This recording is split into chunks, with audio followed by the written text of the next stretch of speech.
Mga kababayan nating seniors, kung kayo ay 60 o 65 pataas at kayo ay miyembro ng SSS o GSIS, pakinggan ninyo ito ng mabuti dahil ang impormasyong ito ngayong Abril ay maaaring magbago ng inyong buwan. Hindi ito haka-haka, hindi ito chismis mula sa kapitbahay. Ito ay nakumpirma na at marami sa ating mga lolo at lola ang hindi pa nakakaalam na may dagdag silang perang paparating at posibleng hindi nila matatanggap kung hindi nila gagawin ang isang bagay ngayon. Isipin ninyo ito. Si Lola Coring, 68 taong gulang, taga Cebu, nakatanggap ng mensahe mula sa anak niya na nagsasabing, "Nanay, may 3,000 kang hindi mo natatanggap." Nagtawanan pa siya. Sinabi niya, "Ano ba yan? Baka naman scam yan." Pero hindi pala. Totoo. At noong pumunta siya sa pinakamalapit na SSS branch, nalaman niya na may nakapending na supplemental benefit sa kanyang account na hindi niya na-claim 3 buwan na. 3 beses na 30,000. Halos 10,000 ang naghihintay sa kanya. At ngayong B, kung si Lola Coring ay hindi nakinig, kung hindi niya binuksan ang video na tulad nito, wala siyang malalaman. Hindi kayo katulad ni Lola Coring na matagal bago nalaman. Kaya nandito kayo ngayon at magaling kayong nagpasya. Dahil sa video na ito, aalamin natin ng buo ang tungkol sa 1,600 na pensyon at ang 3,000 add-on na papasok ngayong Abril. Kung paano ito kukunin at ang mga importanteng babala para hindi kayo mawala ng kahit isang po. Magsimula tayo sa pangunahing tanong, saan nanggagaling ang 11,600? Para sa maraming miyembro ng SSS na nag-retire na o magre-retire sa taong ito, ang 11,600 ay ang tinatayang average monthly pension para sa mga miyembro na may sapat na contribution years at umabot sa tamang edad. Hindi ito isang pantay na halaga para sa lahat. Depende ito sa inyong average monthly salary credit o AMSC at kung ilang taon kayo nag-ambag sa SSS. Halimbawa, kung ang inyong AMSC ay nasa 15,000 at kayo ay nag-contribute ng halos 20 taon, ang inyong monthly pension ay malamang nasa pagitan ng 10,000 hanggang 12,000.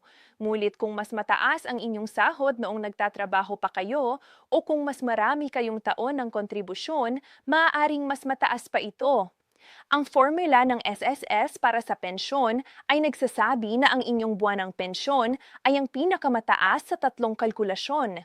Ang PHP, 300, dagdag 20% ng AMSC, dagdag 20% ng AMSC para sa bawat CYS na higit sa senataon, o 40% ng AMSC or ang minimum na 1,200 kung may CYS na din hanggang 11 na taon o 2,400 kung may 20 at taon pataas.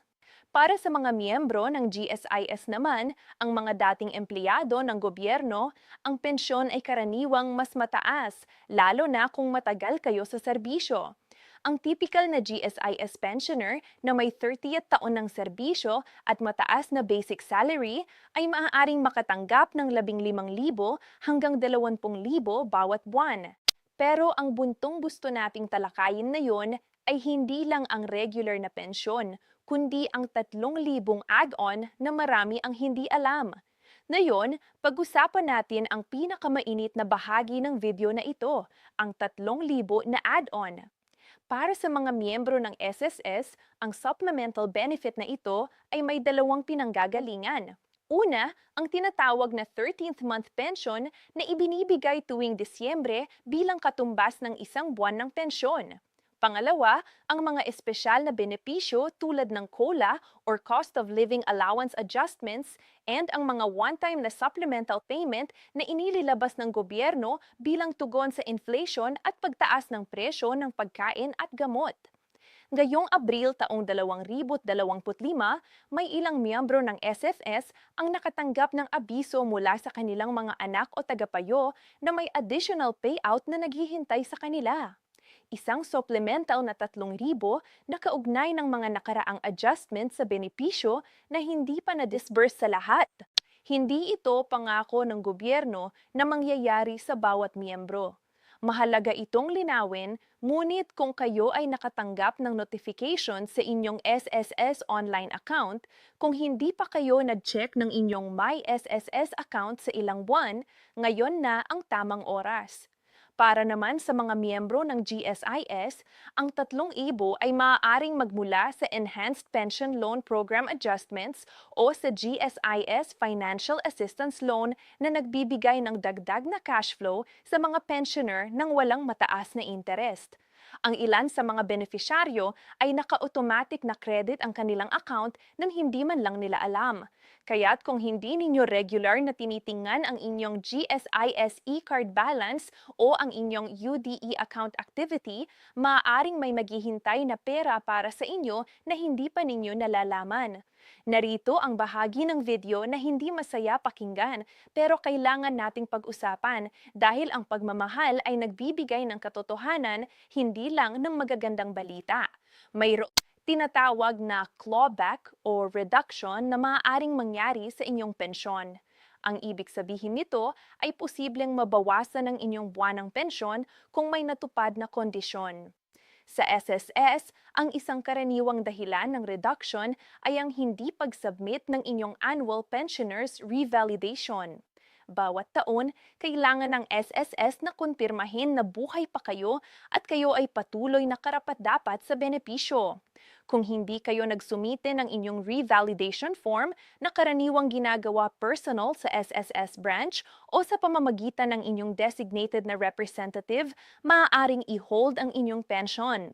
Mas malala pa, kung maraming buwan na hindi na revalidate ang mga areas, ay maaaring hindi na i-release ng buo. Para sa GSIS, ang katulad na panganib ay ang hindi pag-update ng inyong personal na impormasyon.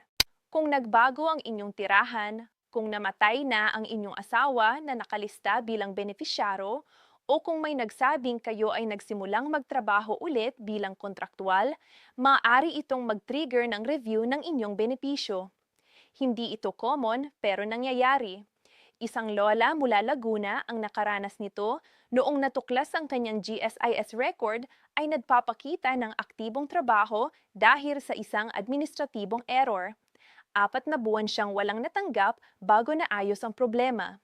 Ang aral, bisitahin ang inyong SSS or GSIS branch kahit isang beses sa isang taon. Dalhin ang inyong misade o valid ID, ang inyong passbook o e-card at huwag mahiyang magtanong. Ang mga kawani sa mga branch ay sinanay para tulungan kayo. Ito ang kanilang trabaho at kayo ay may karapatang malaman ang inyong status. Ngayon, pag-usapan naman natin ang mga benepisyong maraming seniors ang hindi alam. Maupo tayo ng maayos at pakinggan ito ng mabuti dahil ito ang bahagi ng video na maaaring magbago ng inyong buhay sa susunod na ilang taon.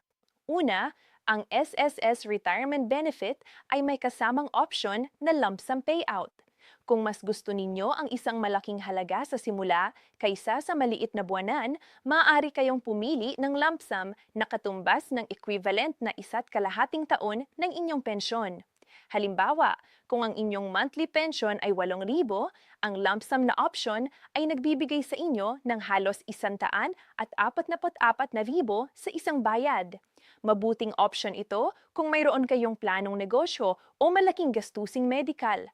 Pero mag-isip muna ng mabuti dahil kapag pinili ninyo ang lumps, titigil na ang buwan ng payment. Pangalawa, ang dependence pension.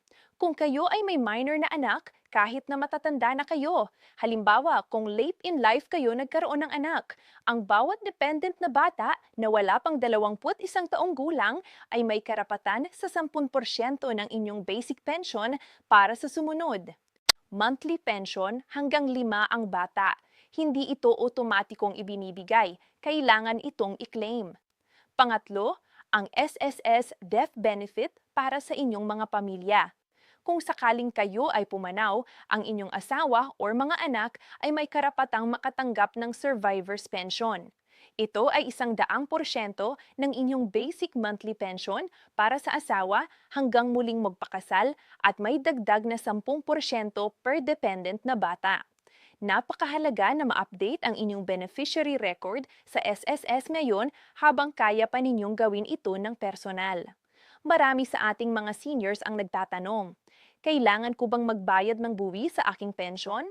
Ang magandang balita, ayon sa tax code ng Pilipinas at sa mga probisyon ng train law, ang SSS at GSIS pension ay exempt sa income tax. Hindi kayo obligadong mag-file ng income tax return para sa inyong pension income at hindi kayo mabobawisan dito.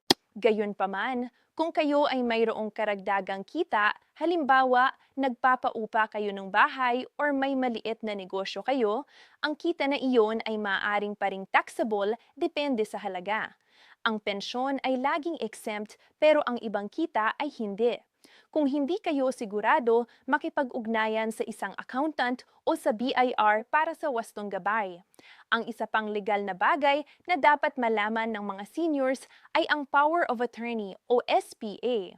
Kung dahil sa kalusugan o distansya ay hindi kayo makakapunta ng personal sa SSS o GSIS branch, maaari kayong gumawa ng Special Power of Attorney para sa inyong anak o kamag-anak na magtatayo para sa inyo.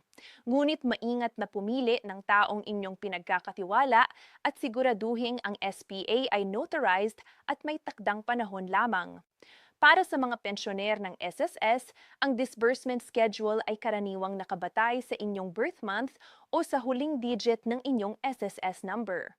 Ang payout ay ginagawa sa pamamagitan ng inyong registered bank account sa PNB, RCBC, Union Bank o iba pang accredited na bangko o sa pamamagitan ng inyong UMID card na may e-wallet function.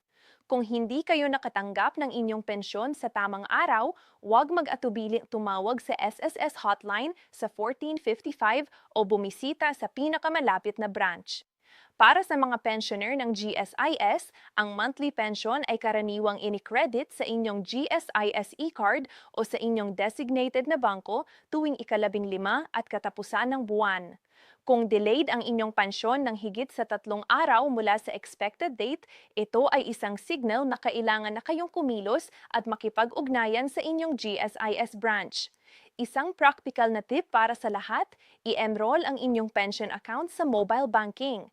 Marami sa ating mga lolo at lola ang nag-aatubili dahil natatakot sa technology. Pero ang inyong mga anak or apo ay makakatulong sa inyo bitong i-set up. Sa pamamagitan ng mobile banking, makikita ninyo ang inyong balance at mga transaksyon kahit nasa bahay kayo at mabilis ninyong malalaman kung may pumasok na bayad o kung may kakaibang aktibidad sa inyong account. Gusto kong ibahagi sa inyo ang 3 estratehiya na ginagamit ng mga pinakamatalinong pensyoner para ma-maximize ang kanilang buwanang kita. Una, huwag basta-basta mag-withdraw ng lump kung hindi talaga kailalan. Ang buwan ng pensyon ay nagbibigay ng consistent na cash flow na mas madaling i-manage para sa mga pang-araw-araw na gastos. Isipin ninyo ito bilang inyong sariling automatic na allowance na hindi nauubos. Pangalawa, gamitin ang PhilHealth kasabay ng inyong pensyon. Bilang isang lifetime na miyembro ng PhilHealth dahil sa inyong SSS o GSIS membership, ang inyong medical bill sa ospital ay maaaring makover ng malaking bahagi ng PhilHealth. Maraming seniors ang hindi nagsasamantala rito dahil hindi nila alam kung ano ang covered. Ang pagtrato para sa hypertension, diabetes, cancer at kidney disease ay may mataas na coverage rate. Huwag itong sayangin. Pangatlo, ang 4PS at senior citizen discount. Bilang isang Pilipinong senior na 60 taong gulang pataas, kayo ay may karapatang sa 20% na diskwento sa lahat ng gamot, pagkain sa restaurant, transportation at iba pa. Kung kayo ay naka-enroll din sa listahan bilang isang mahirap na pamilya, maaari kayong maging eligible sa 4PS cash transfers na nagdadagdag pa sa inyong buwanang kita. Huwag mahiyang i-claim ang lahat ng inyong karapatan. Binayaran ninyo ito sa buong buhay ninyo sa pamamagitan ng inyong trabaho at buwis. Mga mahal kong kababayan, sa katapusan ng video na ito, nais ko lang ipaalala sa inyong lahat ng isang bagay na simple ngunit mahalaga. Kayo ay hindi lang isang numero sa isang sistema. Kayo ay mga taong nagtatrabaho ng buong buhay. nagsakripisyo para sa inyong pamilya at ngayon ay may karapatang tamasahin ang bawat pisong benepisyo na para sa inyo. Ang PV600 na pensyon at ang 3,000 na add-on na binabanggit namin ngayon ay hindi regalo. Ito ay inyong pinaghirapan. Kaya't huwag hayaang maulog ang perang iyan sa isang account na hindi ninyo binibisita. Bisitahin ang inyong SSS o GSIS ngayong Abril. I-check ang inyong My SSS o GSIS e-card balance. Tanungin ang mga kawani kung may pending benefit kayo. Dalhin ang inyong ID. At kung hindi kayo makalabas ng bahay, huwag mahiyang hilingin sa inyong anak o apo na gawin ito para sa inyo. Kung natutunan ninyo ang kahit isang bagay mula sa video na ito ngayon, ibahagi ninyo ito sa inyong mga kaibigan at pamilyang may edad na. Isang share, isang like, isang kwento sa kapitbahay.